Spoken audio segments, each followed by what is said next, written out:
This is Have to Know History. History you just have to know. Hi, I'm Jason from Have to Know History.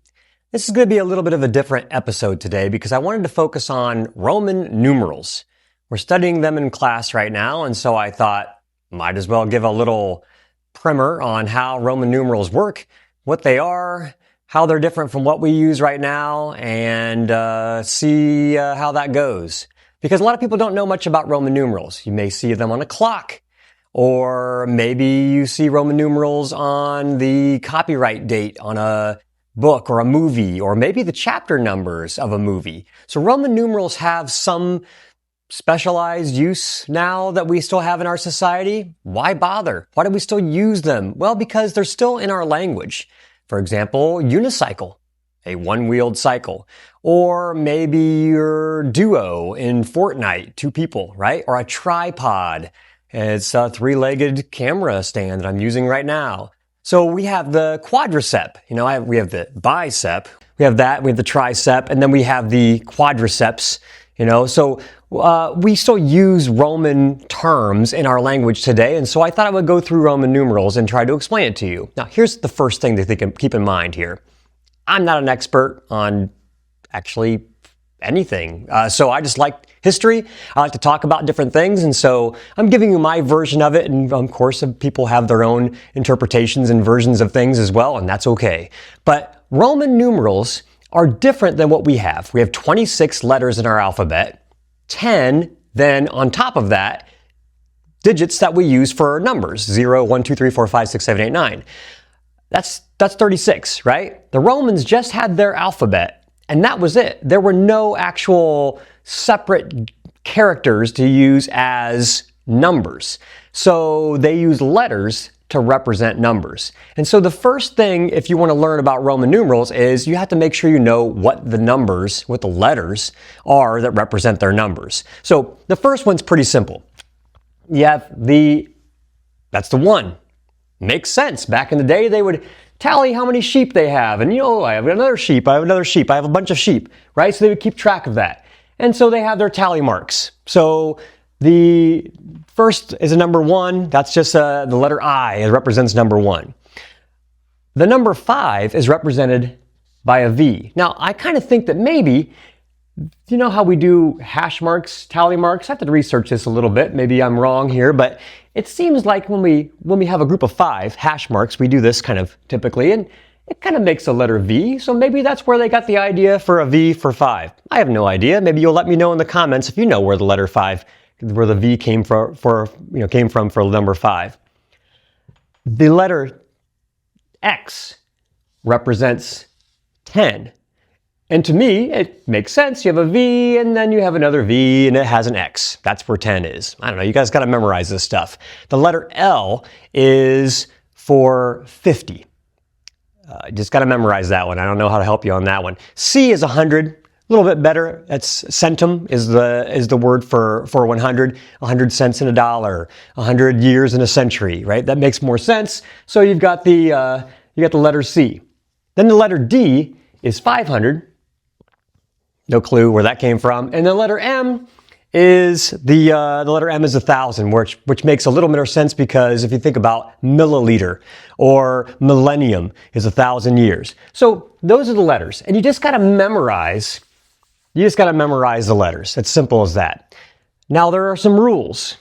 Okay, I'm going to use my cheat sheet here to make sure I don't forget something. The rules are important, and you have to learn the rules. You already know the letters. The rules, it's kind of like I explained to my students, it's like the game of basketball. Roman numerals seem to be a little confusing because you've got VI and IV and IX and all of that. Well, basketball is confusing as well. And I asked my students, do you think the game of basketball is confusing? And they're like, no. I mean, they can watch a game. They pretty much know what's going on. But if you think about it, it is really confusing. It starts with a ball. When you were a little baby, probably your first word was ball, or one of your first words, maybe mama, dada, hopefully that was one of your first words, but ball is an easy word to say, and it's a toy that any little kid can have. It has no sharp edges, and it's a nice safe toy for a kid to have, and they can hold on to it and slobber over it and whatever, and roll it to somebody, and they roll it back, and eventually the kid realizes that they can throw the ball, and then they can bounce the ball, And then eventually as they get older, they realize if they bounce the ball and push it down to the ground, it comes back up in their hand and they can back and forth and back and forth. That's called dribbling. Okay, so that's a vocab word for the game of basketball. You have a ball and you're dribbling the ball. If you're dribbling the ball and you stop and walk with the ball a little bit, well, that's traveling. There's a foul for that. We have a name for that, a foul. That's another, traveling, foul. And then if you dribble the ball for a while, then you stop and then you dribble again, double dribble. We have a term for that as well. And then we have you shoot the ball into is it a rim or is it a hoop? Well, both words work, right? It's a basket. That's what it used to be called originally when the game was first invented. It was an actual basket. And then you have a net. Dude, that's a lot of words already just for this whole rim basket net thing we got going on here. And then you have a backboard and you can do a bank shot. And then you have the points. How many points do you get? 2 points? That's a regular basket is 2 points, right? A regular shot, you shoot the ball. We have that term as well. And we're not shooting a gun, but I don't know why we call it shooting the ball. Probably comes from archery or something. And then we have 2 points normally, but sometimes it's only 1 if it's a foul shot. Or you go to the free throw line, right? We have those terms as well. And then you have the 3-point line or 3-point arc. You have the top of the key, you set a pick, you run a screen. I mean, think about how many vocab words there are just for the game of basketball, right? That's complicated. But then when I ask my students, okay, so how many think the game of basketball is complicated? Well, they all got it. You'll get this. Trust me, you'll get this. This will make sense to you. First, you got to memorize what the numbers represent. The letters are one, letter I, and then you have your V, and then, and so on. Rule number 1 is that a letter, if the value of the letter is doubled or tripled when it's repeated. So for example, if we have the number 1, then that means this is 2, and that means this is 3. And if we have an X, that means that's 10. And then this is 20, and this is 30. And so on, 100, 200, 300, you get the idea. Now, there are some rules, there's some parts of these rules. You cannot double the letter V. Makes perfect sense because VV would be 5 and 5, that's 10. You wouldn't write 2 letters when you could just write 1. So we wouldn't do that. We wouldn't double the L either because that's LL would be 50 and 50, it's 100. We have a letter C for that. So the rule is you don't write 2 letters when you can just write 1. Same thing with a D because that would be an M. So we don't do 2 Ds, we get an M. Okay, fair enough, that sounds good. Another rule is you're only supposed to repeat the number no more than 3 times. Now I know there are some clocks that have the number 4 with 4 lines. And so, maybe they did that at some point, but typically we don't do that for Roman numerals. 3 times is the maximum. Okay, fair enough. The next rule is if 1 or more letters are placed after another letter of greater value, add that amount. Only 3 smaller letters can be added to a larger letter. All right, so we have a larger letter, X, which is 10, and if I put an I after it, that's 11, 12, 13, or 10, 15, 16. These are smaller than the X, so you add them together. Okay, sounds good. So far, so good. I think we're getting it. So if I have 200, that's the 2 C's. Then we have an L, which is 50, with an X after it. You add the 10 to the 50, you get 60, and then you have the 1, 261. Okay, sounds good. That's a pretty simple rule. I think we got that one figured out. You still with me? You still getting this? You okay? All right, just making sure. Now, the next rule is, this is the one that's a little trickier. If a letter is placed before another letter of greater value, subtract that amount. All right, so this is 6. This is 4. The smaller number is the I, which is 1. That's smaller than the 5, so you subtract. This is 1 away from 5, which is 4. Okay, 1 away from 10 is 9. 10 away from 100 is 90. 100 away from 1,000 is 900. Get the idea? Now, there are some important things to keep in mind here. You can only subtract the I and the X and the C. You cannot subtract a V, an L, or a D. Well, why is that? I don't know. Why can't you run with the ball in basketball? Because it's a rule, right? There's some practical reasons for it. Like, for example, you wouldn't do VC to make 95. And part of the reason for that is, I think, and this is just me kind of guessing here, we don't say 5 from 100. We never say that. We would say 95. If we're trying to make 95, in our head, we say 95. And the Romans, their language, their numbering system is still in our head even to this day. So how you say the word, how you say the number is really important. We say 95. So we have to make 95 here with the Roman numerals. Well, 90 is XC, 10 less than 100, and V is 5. 95. Okay? If we want to do, let's say, 509. Okay. So, well, that's 509. How do we do that? Because there's a zero there. The Romans didn't have a zero. They ignored it. So D is 500. 9 is IX. 5, we don't say 509. There's no other letter we have to put there. It's just 509. All right.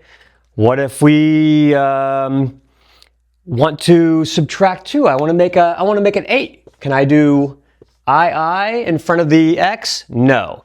Another rule, another important thing to remember is you can only subtract one number from another. So these two i's would basically cancel each other out. You can do IX for 9, but you can't do IIX for 8. You can do VIII for 8. That's how you do it. That's the rule. And if you don't follow the rules, it gets too convoluted and it just doesn't work. So follow the rules. It's a game of rules here. Okay, so another really important rule, and again, I think it has something to do with the way we say it in our mind, is you can only subtract a number from the same place, or from a neighboring place value. Place value is really important in Roman numerals. So for example, if I wanted to make 999, how nice it would be, right? Take 1 away from 1,000. Done. No, because you can't take something that's a ones column item away from something in the thousands column. Why? It's the rule. Because you wouldn't say it this way. You wouldn't say 1 less than 1,000. You would say 999. So, okay, 999. It's not IX. That's 999. It's not that. It's 999. 900. 100 less than 1,000. 90. 10 less than 100. 9. 1 less than 10. 999. Okay?